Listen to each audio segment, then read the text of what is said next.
Okay, guys, this is going to be day 24 of Esperanza Rising. We only have 3 days left, today, tomorrow, and then the very end of the book. So if you remember, Esperanza and Miguel were fighting and arguing with each other.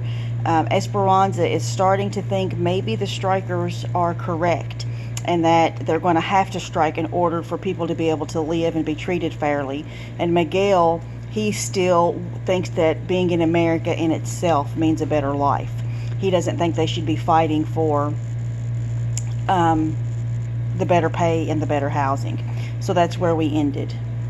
The next morning, Miguel was gone. He had told his father he was going to Northern California to look for work on the railroad. Hortensia was confused and worried that he would leave so suddenly, but Alfonso reassured her. He is determined, and he is 17 now. He can take care of himself. Esperanza was too ashamed to tell anyone what was said in the vineyard, and she secretly knew Miguel's leaving was her fault. When she saw Hortensia's anxiety, Esperanza felt the heavy responsibility for his safety. She went to Papa's roses, and when she saw the first bloom, her heart ached because she wished she could run and tell Miguel. "Please, Our Lady," she prayed, "don't let anything happen to him, or I will never be able to forgive myself for the things I said." Esperanza kept her mind off Miguel by working hard and concentrating on Isabel. When Esperanza saw a lug of peaches come into the shed, she set aside a bag to bring home to her. She just had to have them, especially today. As she walked down the row of cabins after work, she could see Isabel in the distance, waiting for her. Isabel sat up straight, primly, with her small hands folded in her lap, her eyes searching the row. When she saw Esperanza, she jumped up and ran toward her. As she got closer, Esperanza could see the tear streaks on her face. Isabel threw her arms around Esperanza's waist. "I did not win the Queen of May," she said, sobbing into the folds of her skirt. "I had the best grades, but the teacher said she chose on more than just grades." Esperanza wanted desperately to make it up to her. She picked her up and held her. "I'm sorry, Isabel. I'm so sorry that they did not choose you." She put her down and took her hand, and they walked back to the cabin. "Have you told the others? Your mother?" "No," she sniffed. "They are not home yet. I was supposed to go to Irene and Melina's, but I wanted to wait for you." Esperanza took her into the cabin and sat on the bed next to her. "Isabel, it does not matter who won. Yes, you would have made a beautiful queen, but that would have lasted for only one day. A day goes by fast, Isabel, and then it is over." Esperanza bent down, pulled her valise from under the bed, and opened it. The only thing left inside was the porcelain doll. She had shown it to Isabel many times, telling her the story of how Papa had given it to her. Although a little dusty, the doll still looked lovely, its eyes hopeful like Isabel's usually were. "I want you to have something that will last more than one day," said Esperanza. She lifted the doll from the valise and handed it to Isabel. "To keep as your own." Isabel's eyes widened. "Oh, no, Esperanza," she said, her voice still shaky and her face wet with tears. "Your papa gave it to you." Esperanza stroked Isabel's hair. "Do you think my papa would want her buried inside a valise all this time, with no one playing with her? Look at her. She must be lonely. She is even getting dusty. And look at me. I am much too old for dolls. People would make fun of me if I carried her around, and you know how I hate it when people laugh at me. Isabel, you would be doing me and my papa a favor if you would love her." "Really?" said Isabel.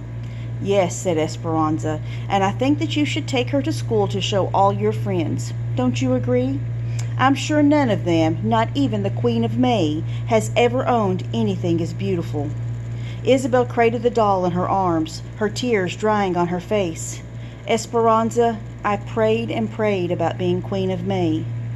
Our Lady knew that being queen would not last, but that the doll would be yours for a long time." Isabel nodded, a smile beginning. "What will your mama say?" Esperanza hugged her. "I have a meeting with the doctor this week, so if he lets me, I will ask her.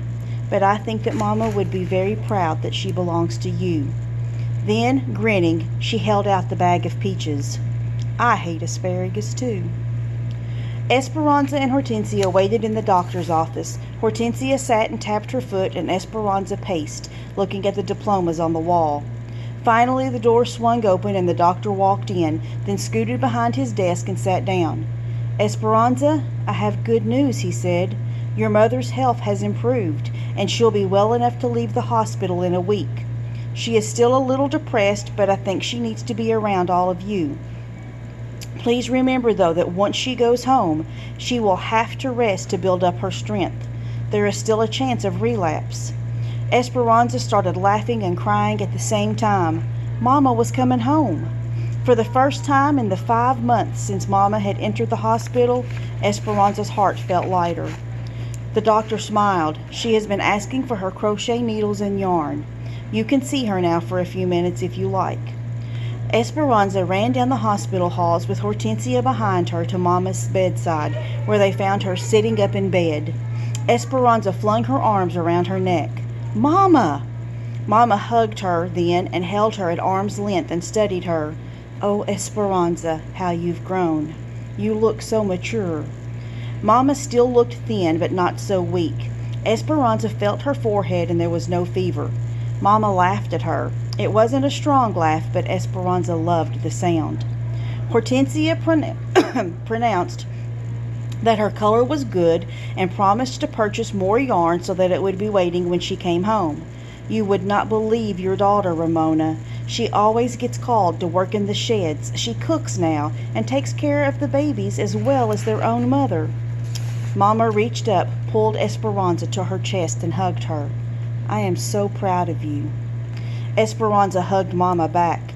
When the visiting hour was over, she hated to leave but kissed Mama and said her goodbyes, promising to tell her everything as soon as she came home. All week they prepared for Mama's homecoming.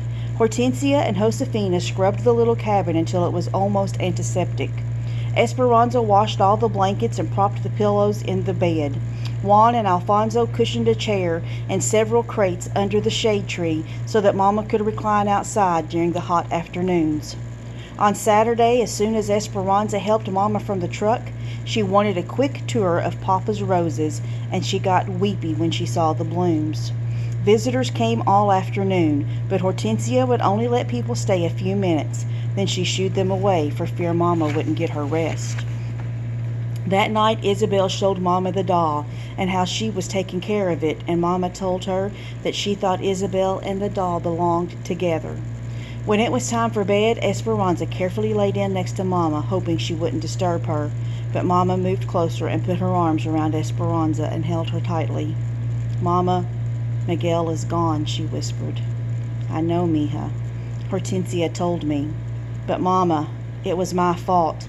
I got angry and told him he was still a peasant, and then he left. It could not have been all your fault. I'm sure he knows you didn't mean it. He'll come back soon. He couldn't be away from his family for long." They were quiet. "Mama, we've been away from Abuelita for almost a year," said Esperanza. "I know," said Mama quietly. "It does not seem possible. But I've saved money.